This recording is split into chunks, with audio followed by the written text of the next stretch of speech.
Hello, my name is Dalton Brown. I am here with Chris Dell for the Week 3 edition of the North Shore Drive Fantasy Favorites podcast.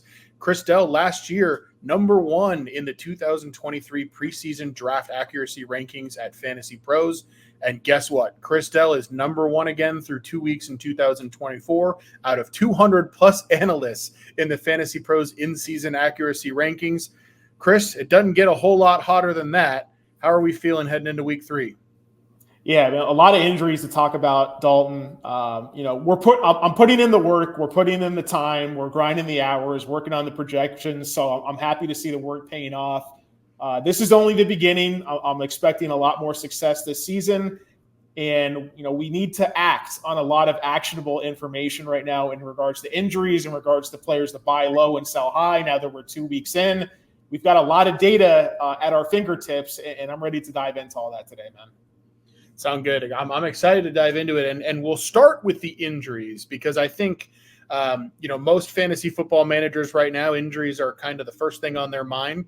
If you've gotten through 2 weeks without any of your main guys hurt, congratulations, because you are definitely in the minority on that. A couple guys worth talking about right off the top. I want to start with Christian McCaffrey. He went number 1 in the first round in almost every draft. Going into week 1, we found out last minute that he wasn't going to play in that game.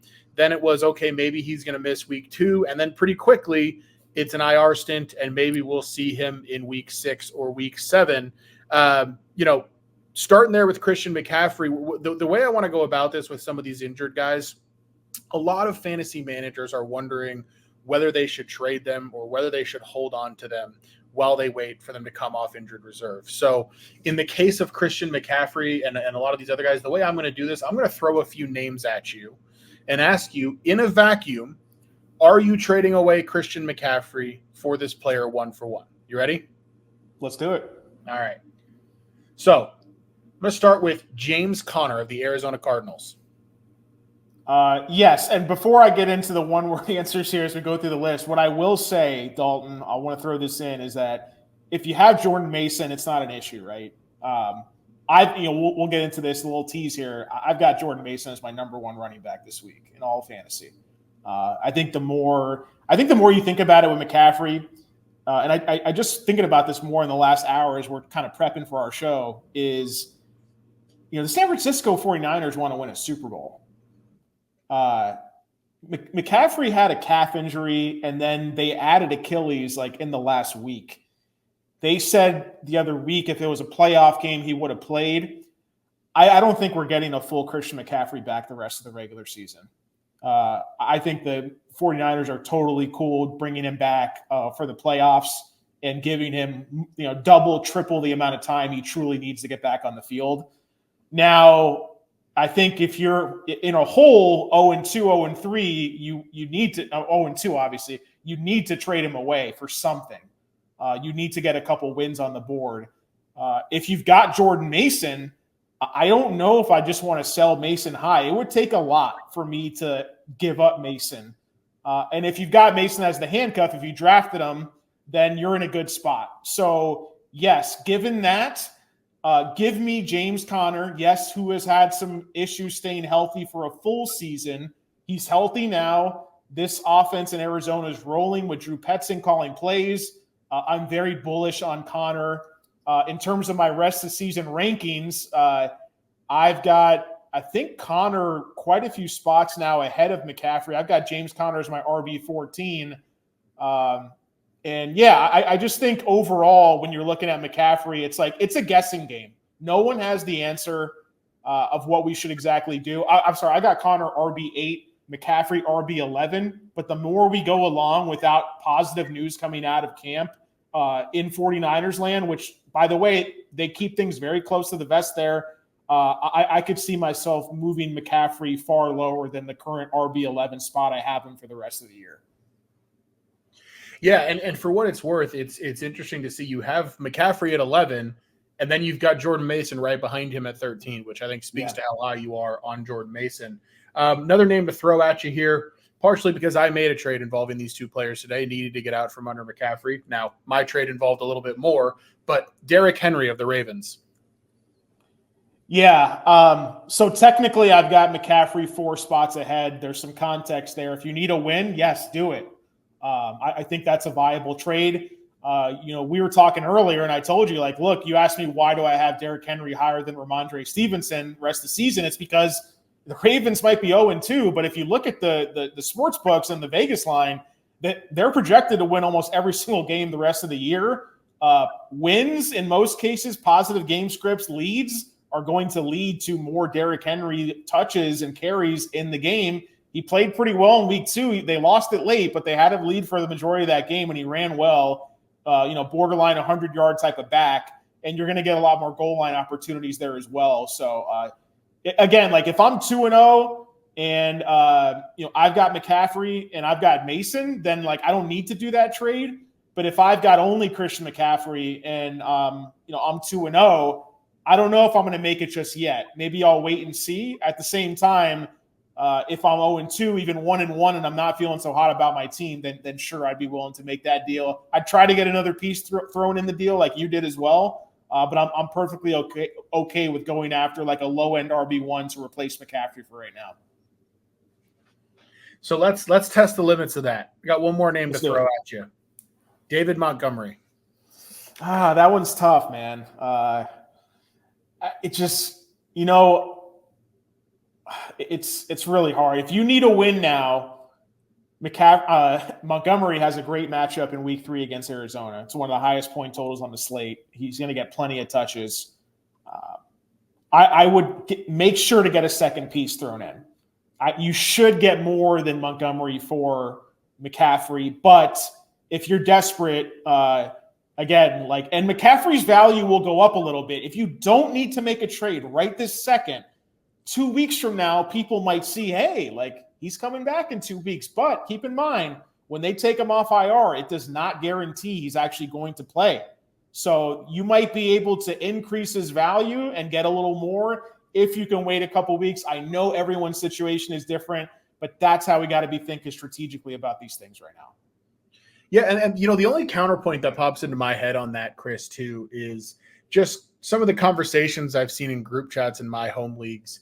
I do wonder if, as we see more weeks without McCaffrey where Jordan Mason looks like Christian McCaffrey, I start to wonder if at some point some people are going to say, well, wait a minute, aren't they going to split because Jordan Mason looks great? Why do they need, So I think my advice on that to some degree too is read your league mates a little bit, sure. Get a feel for what they're thinking, and my strategy on that is if I hadn't traded him today, I was going to be kind of canvassing that every week and just getting a feel for, okay, what are the talking points with people on this guy?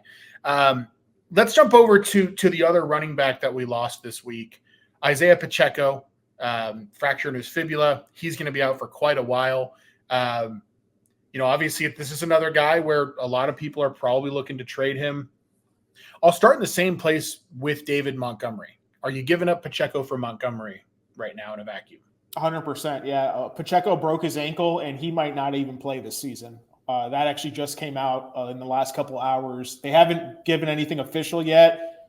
He could be done for the entire regular season. He actually could be done for the entire season. He might not even come back for the playoffs. If you could somehow trade, he was dropped in one of my 5 leagues that I'm in today. And I thought about making a claim to pick him up and just stashing him in my IR spot. If you got deep benches, it's okay to stash him. But if you can get anything for Pacheco right now, I would do it. I would even do it for a wide receiver 2-3 with upside. So absolutely yes for Dave Montgomery. Sounds good. Let me test the limits of that then. Are you trading away Isaiah Pacheco straight up for a Bucky Irving? Again, I don't know who's trading for Pacheco right now. I think that's the issue. And given the news of what we have, it sounds like if you can trade Pacheco for anything, you should just do it. So yes, I would say yes. If this was 24 hours ago, I would say no, because it sounded like he would just go on IR and miss 4 to 8 weeks. And in that case, I'd rather have Pacheco back in week 12 than then Bucky Irving potentially. But Bucky Irving has some late season upside too. These rookies are only going to get more work as the season goes along. So I'll take Bucky Irving at this point. I need to adjust my rest of season rankings based off that Pacheco news because that was huge news that dropped. And you got to make sure to stay on your toes. He's not a buy low at the end of the day, no matter what right now. Sounds good. Let's jump over to a few wide receivers. Got about 4 of them I want to hit here. First one, A.J. Brown. It was announced that he was going to be out for the Monday night game against Atlanta, and he said himself that he expects to miss multiple weeks. We don't know how many weeks that is necessarily at this point. I don't think he's a guy that we're going to be nearly as eager to sell, but for the right price, I wonder what that right price is. I'll start with his teammate, Devontae Smith. In a vacuum tomorrow, somebody offers you Devontae Smith for A.J. Brown. That's a great question, actually. A.J. Brown, again, follow the news. The trusted beat reporters. We've got 3 of our own here in Pittsburgh at the Post-Gazette for Steelers news, and we'll get into some Steelers talk a little bit later. But I want A.J. Brown still rest of the season over Devontae Smith. It's very close, and we don't know how much time A.J. Brown's going to miss. He's not an IR candidate as of Wednesday, September 18th, 7:24 p.m. Eastern time. A.J. Brown is not an IR candidate. They said he's going to miss multiple weeks. He's already missed 1. He did not practice today. I do not expect him to play week 3. But if you're going to give me A.J. Brown by week 6 and he's only going to miss a month tops but be fully healthy, I would still rather have him than Devonta Smith. But again, do you need a win right now? That would be my only reason to sell A.J. Brown. I'd rather, if I'm 1-1, I'd rather buy A.J. Brown than sell A.J. Brown. I'm going to give you one more name for A.J. Brown, and then we'll rapid fire through a few more injured wide receivers. This is a guy that I'm just interested by in general, Marvin Harrison Jr. It's close, but I'd still rather have A.J. Brown rest of the season. But I've got them both rest of the season in my top 15. I've got A.J. Brown 11. I've got Harrison 14. So not a huge difference. I think the overall upside of A.J. Brown is top 3 next to CeeDee Lamb, Justin Jefferson, Chase, and St. Brown. That's why we drafted him that way. Week 1, he was that player. We just need him back. And hopefully they give him the time he needs to get back. Hamstring injury, as long as he doesn't rush it back, should be okay. All right, let's run down the list a little bit here. Deebo Samuel, kind of a similar situation here where it seems like he's going to miss multiple weeks. I don't know whether he's an IR candidate or not. I don't get the sense that he is. Maybe you know differently. But no. As far as Deebo's concerned, a couple names to throw at you. We'll start with his teammate, Brandon Ayuk. Yeah, he's set to miss a couple of weeks with a calf, just like with A.J. Brown. A.J. Brown a couple of weeks, but a hamstring. Ayuk hasn't done it yet in the box score, but he did have the camp holdout, which kind of slowed his progression through the offseason. He's had 5 targets in each game so far.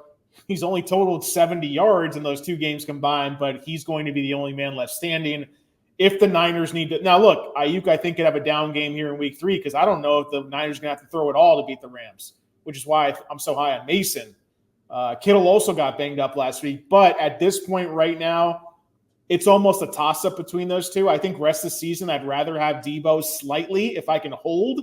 But I've got them back-to-back in my rest of the season rankings. So it depends. Do you need a win now? If yes, go Ayuk. Can you be 1-1, 2-0 and hold? If so, then I would prefer to hold or buy Deebo Samuel right now. I'll use this next comparison as an opportunity to talk about the next injured wide receiver I've got on my list here. You've got Deebo Samuel and Puka Ngata ranked right next to each other at 21 and 22 for rest of season. Which one would you rather be holding on to right now? Just Deebo, because he's going to be back sooner. At least, as of the news right now, he'll be back sooner than that. I bumped Puka up because he's already been out for 2 weeks. As of this weekend, he'll be out for 2 weeks. I know that he was going to miss 2 months, but if you can tell me that Puka Ngata is going to be back fully healthy in week 8 or 9 and still give me 5 or 6 regular season fantasy games, then especially with Kupp at his age, Kupp couldn't hold up more than 1 game getting 20 plus targets and he rolled his ankle. So I'd rather have Puka than Kupp rest of the season. I could be wrong on that, obviously, but that's where I'm at. Like I'd rather have Deebo slightly right now. If both are fully healthy, I'd rather have Puka, and that's why they kind of flip-flopped in the rest of season rankings compared to where we were drafting them. Yeah, and you've got Cooper Kupp right behind those two at number 24 in your rest of season rankings. So it sounds like between those two Rams wideouts, not a ton of separation between them, but you'd rather be holding on to Puka Ngata right now, despite the fact that Cooper Kupp is apparently not going on IR. Yeah. Yes, so that's a tough one. I believe that news came out earlier today as well. and I did these rest of season rankings yesterday. So I thought he was headed to IR because he was in a walking boot. Here's one thing to keep in mind, Dalton. I would prefer to sell both Puka and Kupp right now compared to I'd rather buy Deebo Samuel and AJ Brown because it's only a couple weeks.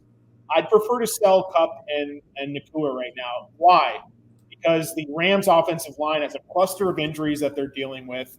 The schedule is tough for them. I don't see them winning against the San Francisco 49ers, who are desperate for a win in week 3. If the wheels fall off this Rams team, especially with Stafford at his age, what's to say they don't pack it in late in the season as well? And if we're talking about like week 10, week 12, and all of a sudden they're like, well, we can't afford to risk our two best players, Puka and Kupp, and we're just going to pack it in and shut it down. And that is a risk later in the season. Just like on the flip side, the 49ers are so good that it's a risk that they wait to bring McCaffrey back. So we have to weigh these things into our decision-making. I will tell you this. It might sound crazy just based off where we were at a couple weeks ago, but I'd rather have Jackson Smith and Jigba. I'd rather have Chris Godwin, Chris Olave, Jameson Williams. I'd rather have all those guys than Cooper Kupp and Puka Ngata right now. So if you could somehow sell those guys, sell Kupp based off the positive news today, I don't think he can hold up with that target volume that would make him an elite fantasy receiver. I'm willing to fade that. And I'd rather have a young upcoming player, Jackson Smith and Jigba, who just had 16 targets. And Geno Smith's looking really sharp right now. As crazy as it sounds, a week ago we were talking about Kupp being the number one receiver the rest of the year. I don't think it's any coincidence he got hurt within the first half of the next game after getting 20 targets, and that's where I'm at on Cooper Kupp right now. Yeah. All right. Well, let's jump over to some of the individual positions and talk about some players that you're higher and lower than the market on, specifically for week 3 on the matchups that are coming up here. We'll start with quarterback. As I look at quarterbacks for week 3, first name that sticks out to me is you are much lower than the market on Patrick Mahomes. You've got him as your quarterback 12. ECR has him at number 5 with this matchup at Atlanta coming up. What brings you down on Patrick Mahomes this week? Yeah, it's just the name, Dalton, at this point. Like, why are people ranking Mahomes so high? Like, honestly, I don't know. I was lower than him heading into the season. And I just don't understand it. It's really just that in real life, Mahomes is the best quarterback. I think, a hot take or not, this isn't a hot take NFL show, but I think Mahomes is the greatest quarterback of all time. I think it's only a matter of time until he surpasses Tom Brady in Super Bowls. But this is fantasy football we're talking about. And, when you look at what Mahomes has done in fantasy football, he doesn't need to do much. He's been quarterback 14 in back-to-back weeks. So I guess in that case, you could say I'm bullish. Like, I'm ranking him 2 spots ahead of where he's finished in week 3 compared to where he's been before. I don't look at the Falcons as like a high-powered offense that's really going to push Kansas City that much. I actually think that Kansas City can really get by with the run game. We don't know what running backs are going to be, getting the bulk of the carries here yet, but that doesn't seem to me like a track field type of game. So that's why I'm modest on my Mahomes projection. And I think most people are just higher on him because the name on the back of the jersey as opposed to what he's done. I don't think he's had a top 5 fantasy season in over a week in over a season now. I think we need to temper expectations in terms of the weekly floor and ceiling combo for Patrick Mahomes heading into week 3 and beyond. One other quarterback I want to talk about this week. Derek Carr is only owned in 54.9% of ESPN leagues. even though he is the QB2 through 2 weeks of fantasy. You've got him up at number 10 in your rankings. That's a little bit ahead of ECR, which has him at 14. Obviously, what he's done so far this season speaks for itself. That Saints offense under Clint Kubiak looks like an entirely different animal than the past. What is it that has you still ahead of the market on him heading into this game with Philadelphia? Yeah, no, it's a good question. Well, the Eagles, as you know, like they've been a pass funnel secondary for over a year now. It doesn't seem to be getting any better. I mean, look no further than what was it, the Monday Night Football game where the Falcons just threw the ball right down the field with Kirk Cousins and scored that touchdown to win. That's a matchup we want to take advantage of. Another thing that I like about the Saints and Eagles game is that, yes, the Saints have been just blowing teams out of the water, but the Eagles should push them a little bit here. What we've seen the first 2 weeks with Derek Carr is that he hasn't needed to throw the ball all that much, but he's been extremely efficient. He's been quarterback 6 in week 1. He was the quarterback 3 in week 2. And it's just wild that he has not attempted more than 23 passes in either game. He's attempted 39 passes through 2 weeks. If we get into a shootout here with Philly, I mean, we've seen Carr attempt 40-plus passes per game. Now, look, yeah, he got a little bit extra in week 2 because he scored a rushing touchdown at the goal line. Okay, I'll give you that, but he still would have been a top 10 quarterback either way. Philly, per PFF, is already a bottom 10 secondary this year. So I want to take advantage of that overall. When you're looking at the total for this game, we've got a very healthy 49.5-point total. We've got a plus matchup on paper. And we're on the fast track, man. We're in the dome here with Philly on the road coming off a loss. If the Saints struggle running the ball at all, it's only going to be better for Derek Carr in the end. So Clint Kubiak, right? Like I was like, one of my tweets this past weekend was like, my takeaways was Clint Kubiak for president. Like that's how hot this guy is right now. You know, he's a leading candidate to be like the first new head coach hired this offseason. That's how good he's been. Comes from the Shanahan tree. If you didn't know, the Saints were bottom in the league last year in pre-snap motion. They're number 1 by far this year. Complete 180. And when you have the pre-snap motion, that's made a huge difference for NFL teams over these last couple seasons. And there's no coincidence that Clint Kubiak is running pre-snap motion at the highest rate in the league, and the Saints have the best offense in the league right now. Carr's looking like his former MVP fringe self from his early days in the Raiders. Kamara's drinking from the fountain of youth. They've got 2 explosive receivers. They've got some depth at tight end. So all those reasons, man, like Carr should not be on waivers at all. If he's on your waiver wire, pick him up. If you've got like a Jaden Daniels and Anthony Richardson, I understand why you'd want to start them over Carr. But this week specifically, I'd rather start Derek Carr over Anthony Richardson. I've got him back to back right now, but I'm much more confident in Carr's ability in this matchup than I am with Anthony Richardson facing a tough Bears secondary. So, and I think with those running quarterbacks that we like to target in drafts, like we want to have a good backup option in case they get hurt or happen to miss a week or two. And I think Carr is a perfect type of guy to keep on your bench if you got the space, like where he would be absolutely rostering 2 quarterbacks for if you've got that set up in your league. So that's why I'm high on Carr, not just for this week, but for the season in general. Let's jump over to running backs. A couple names that really stick out to me. I want to start with a guy that you're especially high on this week.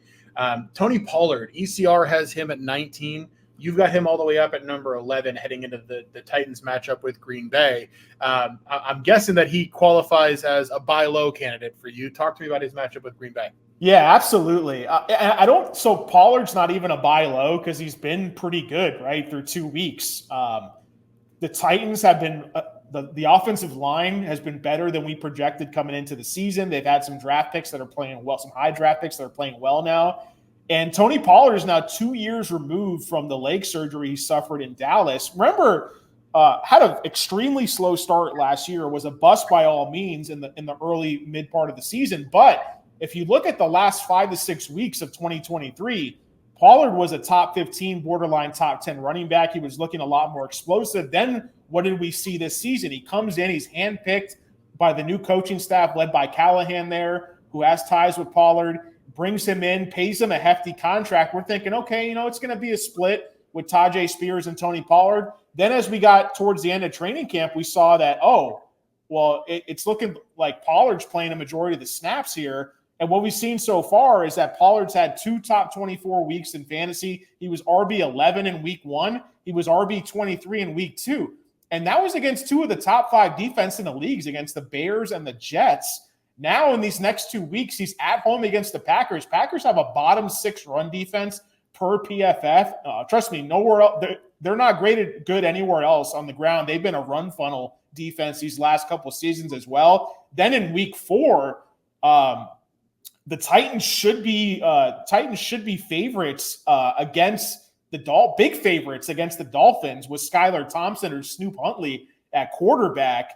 And the Dolphins have been run on a lot this year too. So I don't think Pollard's a buy low. I just think he's a buy. And if you're in a league where like you only have 1 or 2 consistent running backs, I think you could get Pollard at a decent price because people on the surface, they're going to look at the Titans and be like, I don't really like this offense that much. I don't trust Will Levis. Pollard sucked last year. He was a bust.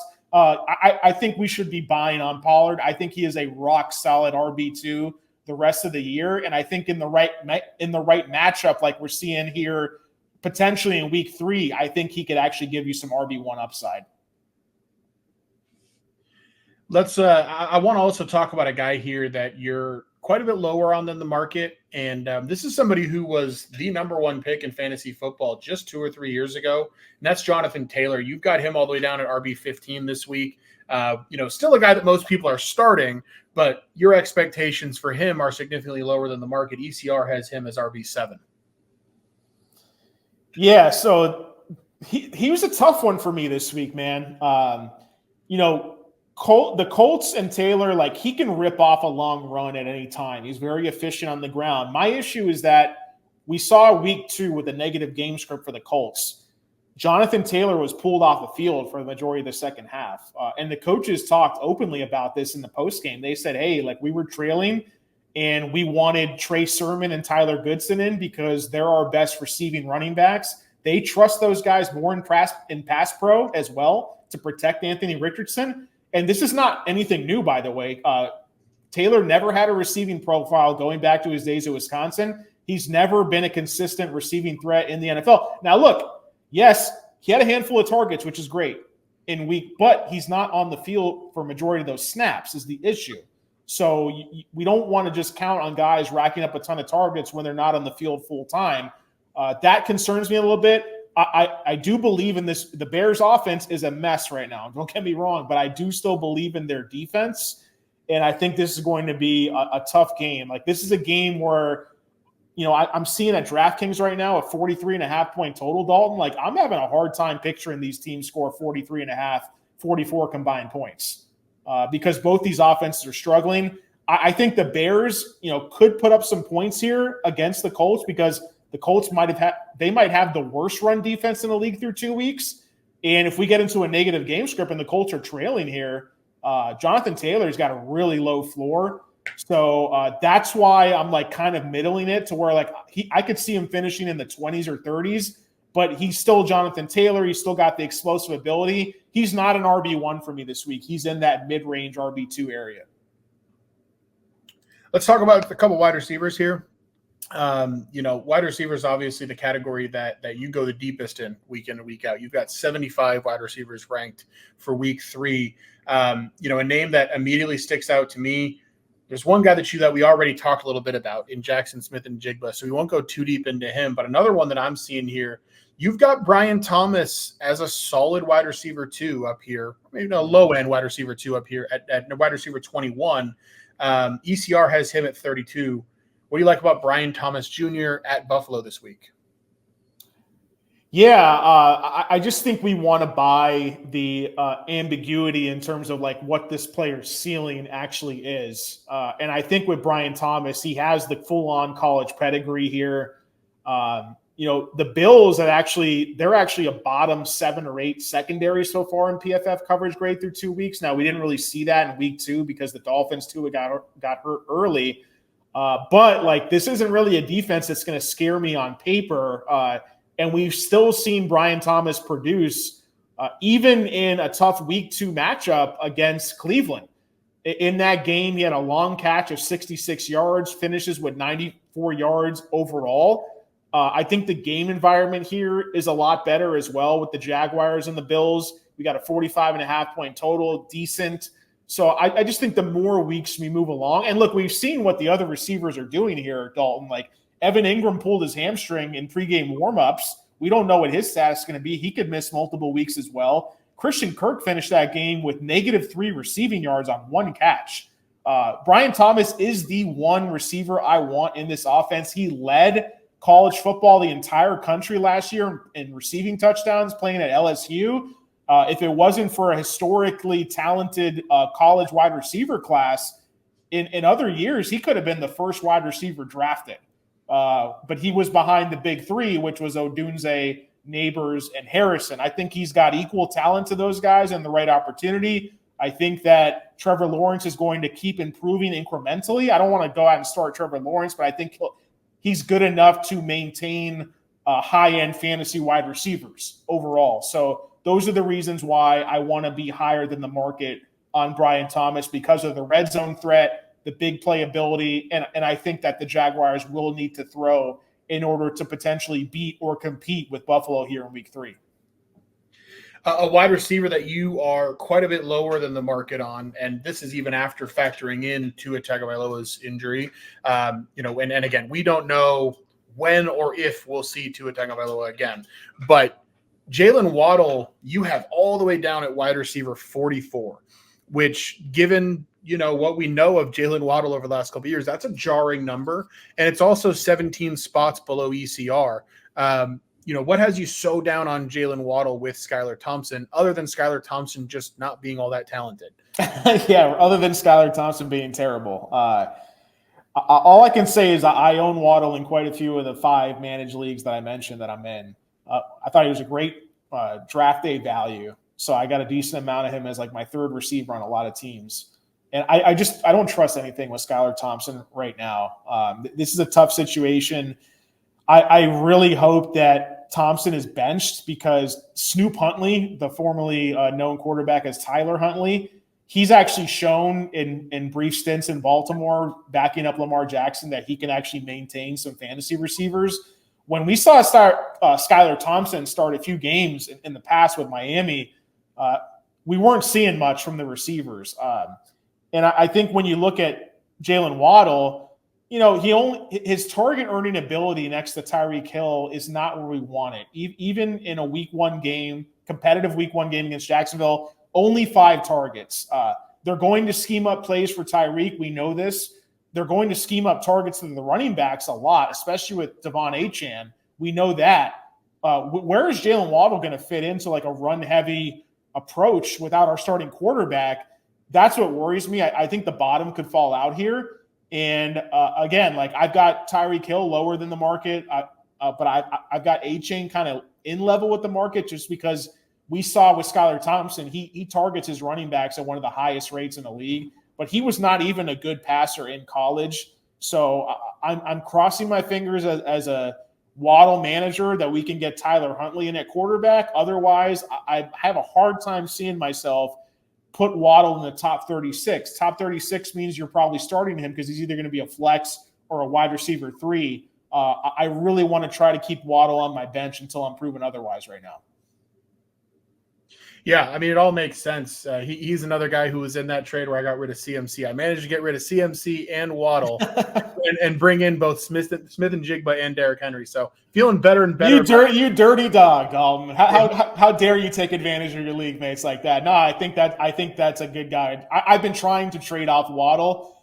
Unfortunately, our beloved columnist here, Paul Zeiss, I tried to ask him what he'd want. I can't remember who I was trying to get out. I think it might have been Tank Dell, buy low candidate who hasn't really done much either. And I was like, hey, what about Waddle and Mostert? He's like, well, they have no quarterback. So I don't know if I'm sneaking up on anybody trying to offload Waddle right now.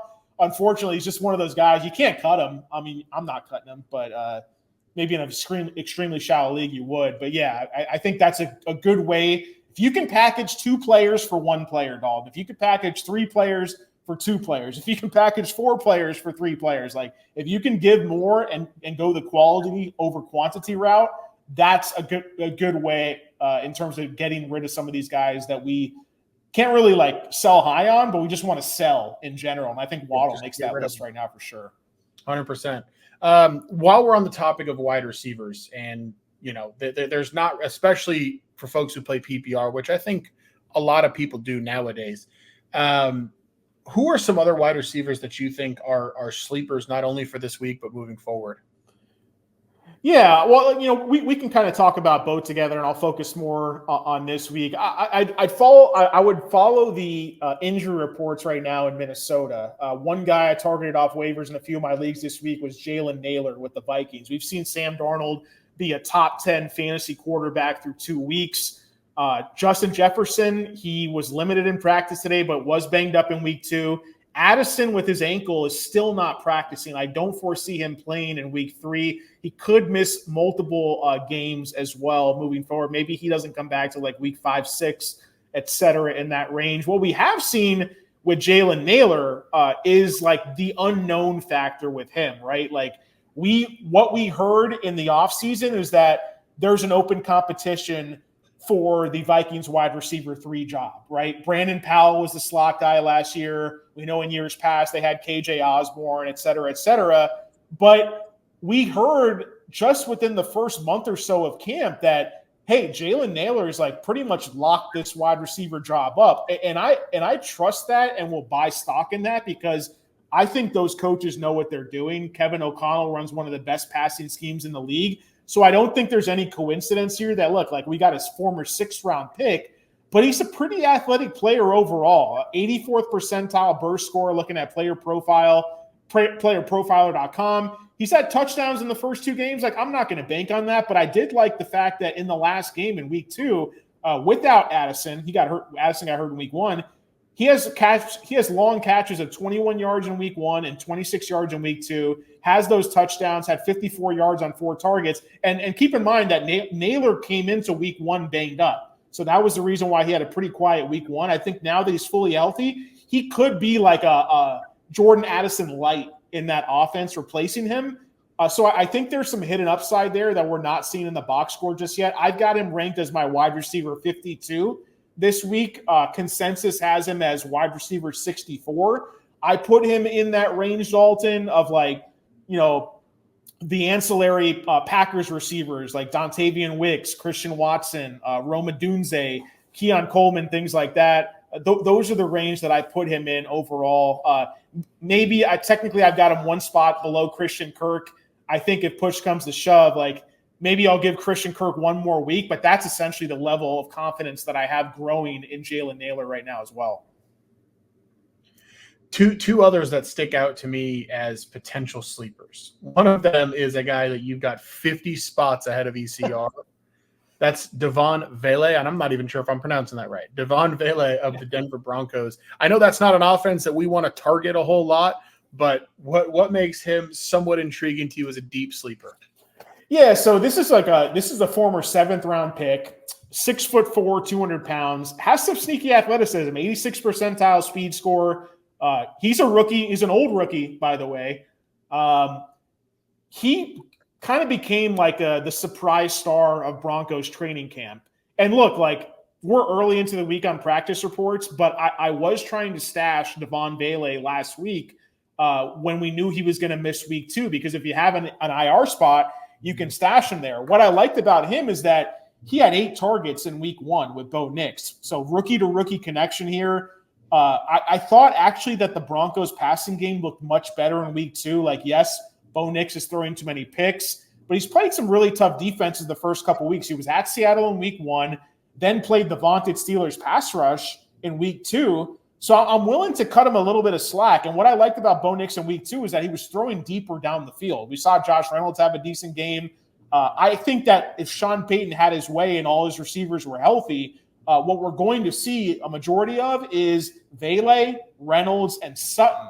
And I think with the short to intermediate passing areas that Bo Nix feels comfortable with, again, with that rookie-to-rookie connection, with the athleticism, underrated in size from Vele, if you're going to give me 8 targets a week and a team that's probably going to be trailing more often than not, then, I think he's worth like a super deep dart throw or a stash. Because, again, we want to bet on the unknown, Dalton. Like, what do we know? He's kind of athletic. He stood out during training camp. This team's going to pass a lot. We don't know what the upside is. Like, maybe he's no good.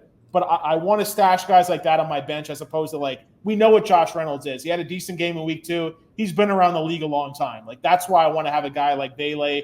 I'm guessing the consensus ranks have him a lot lower because he was hurt last week. So some people might not have even added him into the mix yet. But he's my wide receiver 69 in the same range of, like, Tutu Atwell, Allen Lazard, Michael Wilson, kind of these, like, 3rd, 4th receiving options on their team.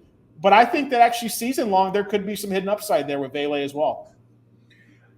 Sounds good. Are there any other wide receivers that we want to touch on before we jump over to tight end from a sleeper perspective? Yeah, like sleeper wise, I think like what exactly is a sleeper, right? I think like, most standard leagues start 2 receivers per team. So we're talking about 24 receivers there. If we look past wide receiver 24, Jordan Love practiced today, by the way. So I'm upgrading all my Packers receivers this week. I'm 11 spots higher than consensus on Jaden Reed. We saw how explosive he was in that offense there in week 1. I'm going to be higher than the market on Romeo Doubs. I've got him as wide receiver 28 right now with the consensus ranking test at wide receiver 51. That's a pretty big difference. I'm guessing that'll be a little bit closer towards the end, but I told you this before the season started. I expect Doubs to have more targets than Reed by the end of the year. I just think Reed's going to make the more explosive plays. Keep an eye on Ladd McConkey. If you're in a full PPR format, the Steelers, great defense. What do they do? They're not necessarily a pass funnel defense. They're like a slot funnel defense. Like slot receivers tend to get a very high target volume against the Steelers. So if the Steelers can push the Chargers a little bit, slow down their run game, and Justin Herbert has to drop back a little more than usual, I think McConkey, he's athletic, sneakily athletic, short white slot guys. Of course, he's going to be sneakily athletic in that sense. But I like him in that range of guys like Jerry Jeudy, a disappointing Amari Cooper, Deontay Johnson, things like that. I think that McConkey in a full PPR could rack up quite a few additional targets this week, which is why I've got him like about 7 spots ahead is where his consensus wide receiver ranking is right now. And then I would just say overall, I'm a little more bullish on Bengals receivers. I got Chase number 1 this week. I think no matter what, you're going to start Chase if you got him. Andre Yoshivas caught 2 touchdowns last week. I've got him 9 spots ahead. I think he could be a deeper dart throw type of flex against maybe the worst secondary in the league in Washington coming up here on Monday Night Football in week 3 as well. Let's head over to tight ends and talk about a couple guys who you are higher or lower on than the market there as well. I can see that you've got Jake Ferguson and Evan Ingram's a lot higher than ECR. I think a lot of that has to do with the possibility of them playing. I'd rather talk about a couple of these guys who maybe are fringe starters at best, but you've got Jonnu Smith 6 spots ahead of ECR. You've got him all the way up at tight end 16 at Seattle this week for Miami. Yeah, I mean, it gets really thin, Dalton, when we get past tight end 14 right now. We saw the hot waiver pickups this past week at tight end were Hunter Henry, Zach Ertz, and Mike Gesicki, right? Just any tight end who can get a handful of targets, like a half dozen targets or more. We want those tight ends if we don't have one of the few elite options. Jonnu Smith, what I liked about him is that once Tua went down, we saw Skylar Thompson look at him a lot. I think you're going to see opposing defenses, they're going to try to take away Achane, Tyreek, and Waddle as much as they can. And you've got kind of a athletic tight end. He got 7 targets, 6 catches, 53 yards. I'll take that. I'll take that all day. And half PPR, he was the tight end 7. That's how bad the position is right now. So I'm not going to run to start Jonnu Smith, but man, I think you could do a lot worse. And another guy I'll mention here, or a couple guys I'll mention, Dalton, in terms of just season long overall, I'm going to mention a couple guys real quick. Luke Musgrave and Tucker Kraft, the Packers tight ends, two guys that were taken in the top 3 or 4 rounds last season in the draft. Very good college athletic profiles. Tucker Kraft, I think, is the 1A there in terms of tight end. And again, this is if Jordan Love plays in week 3. I think there's some good upside there in Tucker Kraft. Luke Musgrave a little bit further down the board. And I will say, similarly for the Bengals, this is a guy I wrote up as a preseason, deep dynasty type of stash. And he looked really good actually against the Chiefs in week 2 for my Bengals, is Eric All Jr., rookie tight end out of Iowa. I think in a deeper league, Iowa is the ultimate tight end college prospect factory in terms of talent translating to success in the NFL. And keep in mind that with the current Bengals offense, Gesicki, yes, he's listed at tight end. He's really running more as a slot receiver out there, and they're running All and Gesicki on the field at the same time. Eric All, long catch of 19 yards, caught all 4 of his targets for 32 yards. This guy has a very positive athletic profile, but he was hurt towards the end of his senior year. So I like him, 6'4", 252 pounds, really good size, sneaky athleticism there. I think he's a stash in deeper leagues. I like him in Dynasty a lot. And then Brenton Strange for the Jacksonville Jaguars. Again, he filled in pretty admirably for Evan Ingram in a pinch in week 2. You look at his day overall, 6 targets, 65 yards, was top 10 tight end on the week. And he was targeted far more than Christian Kirk. He was targeted more, just the same as basically Gabriel Davis and Brian Thomas there too. And he's a young guy that this coaching staff went out and drafted in the 2nd round last year overall, has some good athleticism to him as well, similar to Eric All. So I think those are 2 guys, if they were to get the starting tight end jobs in their teams, those are 2 passing games that I trust. If Ingram is out this week, I will definitely move Strange really high up the rankings.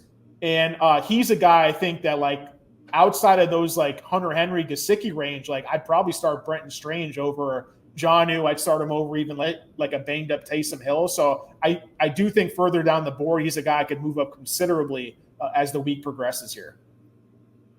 Let's jump into a couple quick hits here. I'm going to mention some players to you that have either overperformed or underperformed their expectations so far this season. And I just want you to tell me buy or sell on each one as far as where you're at on what we're expecting moving forward. Okay. I'm going to start with Amari Cooper. Well, you can't sell Amari Cooper, so I would say either buy or hold Amari Cooper. We'll go buy, sell, hold. So I would hold Amari Cooper. I don't even know if I want to buy him right now. That Browns offense looks broken. Sam Laporta.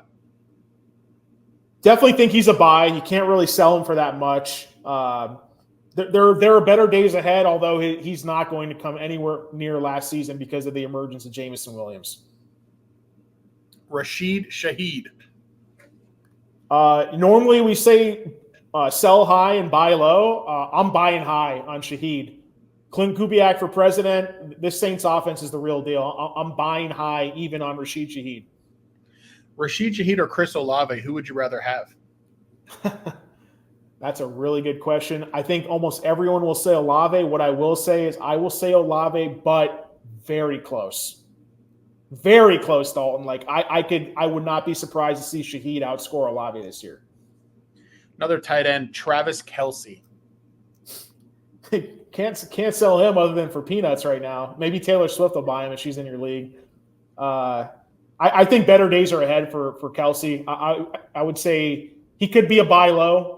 I would say buy low on Travis Kelce just because they just lost Pacheco. I think you're going to see some elevated passing volume from Mahomes. So I guess you could buy low. You could do worse at tight end than Travis Kelce even this year. Let's make sure we get a little bit of Steelers mixed in here. Are you buying or selling Jaylen Warren? Yeah, I'm glad you brought this up. He's actually one of my favorite buy low candidates right now in all of fantasy, Jaylen Warren. Buy low on Warren. I'll just go in for a second. When you look at the data overall, ran 11 routes compared to just 8 routes run for Najee Harris in week 2, was on the field almost for an equal amount of snaps as well.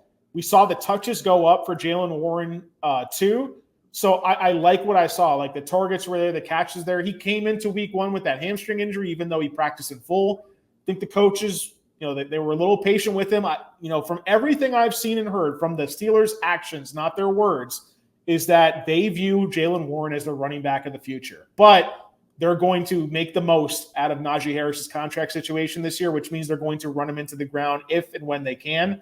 I still think Warren will force like a 55-45 touch committee, but if you're going to guarantee me 45% of the touches in this backfield outside of standard non-PPR leagues, then by the end of the year, Warren will score more points than Najee, just like he's done in years past. So I am buying low because I think the value – he breaks off one long run in week 3, this conversation's over. So I would go out and buy low on Jaylen Warren. I love the talent there, absolutely. Chris Godwin. I mean, what can you get for him overall is the question. I think he's a buy. He's not a sell. If someone gave you backed up the Brinks truck and gave you a huge offer for Godwin, but I think you can make an argument that Godwin could outscore Evans this year. And I've moved them a lot closer in my rest of season rankings because of that full-time slot role we're seeing again for Chris Godwin, avoiding shadow coverage pretty much every week. He's going to get those easy layup targets a lot. Sorry, I'm not giving you one-word answers here, Dalton. I'm trying my best. No, it's all good. I think we're giving the people a little bit of extra information. I think, unless there's any other players that you want to hit on, I think we've done a pretty good job here of getting the people ready for week 3. Definitely excited for it. Starting with tomorrow night with the Jets and the Patriots. I know I've got Garrett Wilson in a couple leagues, so I'll be looking out to see what he can do there. Hopefully Chris can keep it up. Like we said at the top of the show, Chris Dell, number 1 out of more than 200 people at FantasyPros in their in-season accuracy rankings so far. So be on the lookout for his rankings going into week 3.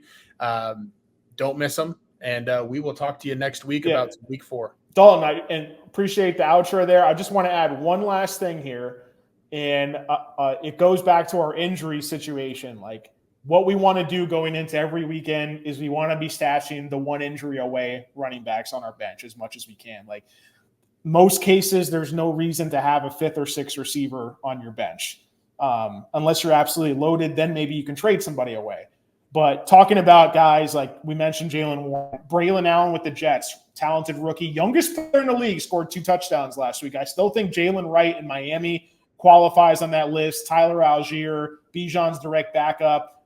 Isaac Guerrero, who's one injury away from Jordan Mason from potentially becoming the 49ers starting running back. Extremely talented, fast athlete in San Francisco there as well. Bucky Irving, you talked about him. Tank Bigsby. Like, these are the guys we want on our bench heading into every week, depending on what your bench size is, obviously. So we, especially with so many injuries happening right now, we want to be thinking strategically about what are our scratch-off lottery tickets that we're using to head into every weekend. Because, look, I might not have Breece Hall on my roster, but if I pick up Braylon Allen and I just put him on my bench, and God forbid, I don't root for injuries here, Dalton, but if Breece Hall got banged up this week, Thursday Night Football this week, and I got Braylon Allen on my bench, he, in other leagues, he's going for top waiver priority and all somebody's fab budget, right? So try to be ahead of that. It's a guessing game, but if you do it, you're going to wind up with possible starters, short-term and long-term, more often than not.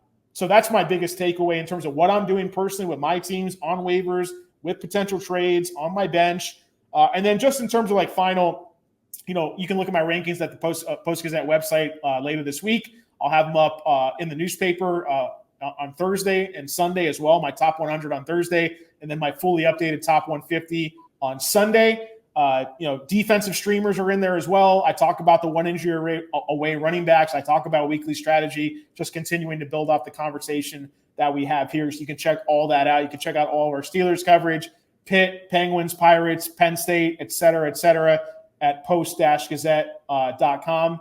But yeah, that's my final spiel there, Don. I'll let you take it away, and definitely appreciate you making time for the show tonight as well, man.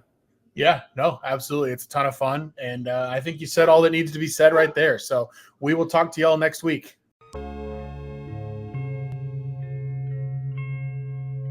Thank you for checking out this content from Post-Gazette Sports. If you watch this video on YouTube, please like the video and subscribe to our channel. For all of the sports coverage the Post-Gazette has to offer, visit post-gazette.com.